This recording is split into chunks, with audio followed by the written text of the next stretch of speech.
We begin our summer safety series this morning with outdoor activities and the precautions that we all need to take.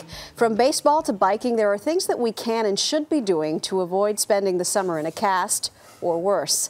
Paul Hochman is a contributing writer for Fast Company magazine, and he's here with some advice. Welcome back, Paul. Good morning. Good morning. So what's a general rule of thumb when it comes to summer safety? Well, number one rule of thumb is obviously prepare.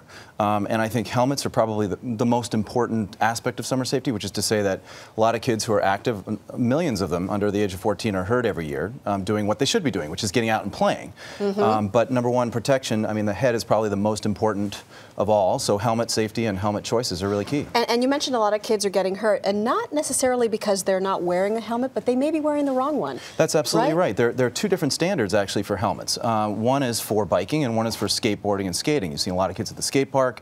It's sort of the new Little League, if you will. Well, there are different standards for those different activities. All right, show me bike helmets first. Sure, bike helmets. Well, a lot of people, the misapprehension, the misunderstanding is that price gets you safety. It does not. Price gets you comfort. These are actually made by the same company, but there's a different amount of venting, as you can see. And the standard that you want to look for is CPSC. It's the government standard, Consumer Product Safety Commission. Where would you find that? You would see that on a sticker on the inside of the helmet. You'd look for that. It has to say CPSC. It has to say CPSC. If it doesn't, don't get it. But you can get helmets for about $50 or $40 that are so certified, and this is over $200.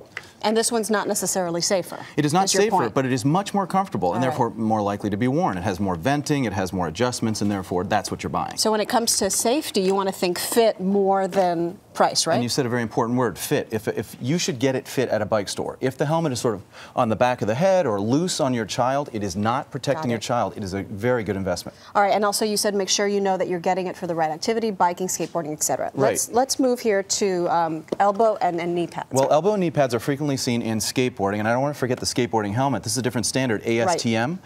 This is a multiple impact helmet. If you crash on your bike helmet, get rid of it. If you crash on a skateboard helmet, you can actually, because of the way it's built and certified, you can actually reuse it. Oh, that's such a great point. So if you have one accident wearing your bike helmet, you need a new one. Exactly. If you have an accident wearing your skateboarding helmet, you can use it again. Exactly. We've had an accident this morning. We're playing it safe. Thank God we have helmets in front of us. Yeah. All right. So you always want to wear these. Why? Exactly. Well, knee pads, and these are the next thing to hit after the helmets, the knees and the elbows and so forth. So you got to protect them. Beautiful. All right. Let's talk about softball and soccer and baseball, all summer activities. Tons of kids do it. People love it. One of the most important things, in addition to a helmet, which we've talked about, shin pads. People think, oh, it's just for comfort. It isn't. There's actually a nerve that runs down the front of the shin. If it gets kicked, which frequently happens in soccer, obviously, you can actually lose ability to raise your foot for the rest of your life. So it's not just a minor thing. Shin pads are key. Referees check them, but of course, make sure your kid is wearing them on the way out. Important thing to know, whenever you're buying anything for your child, you should be the one choosing, or they should be the one choosing? It's actually a two-phase process. I highly recommend that you choose, because the kid probably doesn't know about CPSC versus ATSM. Well, right, but if you choose something they don't like, they're not going to wear it. Exactly. So you do the choosing on standards, and then let them choose colors and style, because then they're more likely to wear it. If they think it's cool, they'll wear it. Okay, good. All right, let's talk about these. They often get overlooked, but they're equally important, aren't they? That's right. Skin and water, so to speak. This is a Neutrogena product, which I happen to love. It's basically a brand new product, and it's extremely protective. What you should look, no matter what sunscreen you're getting, though, is full UVA and UVB protection. There are two kinds of rays. Both cause damage to the skin.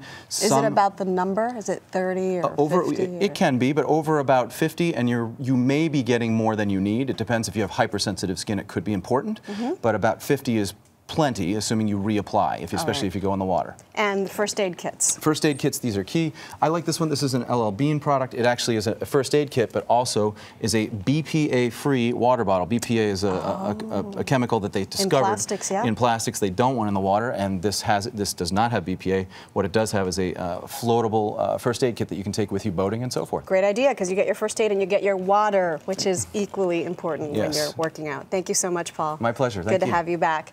A lot happens early on The Early Show, weekday mornings on CBS.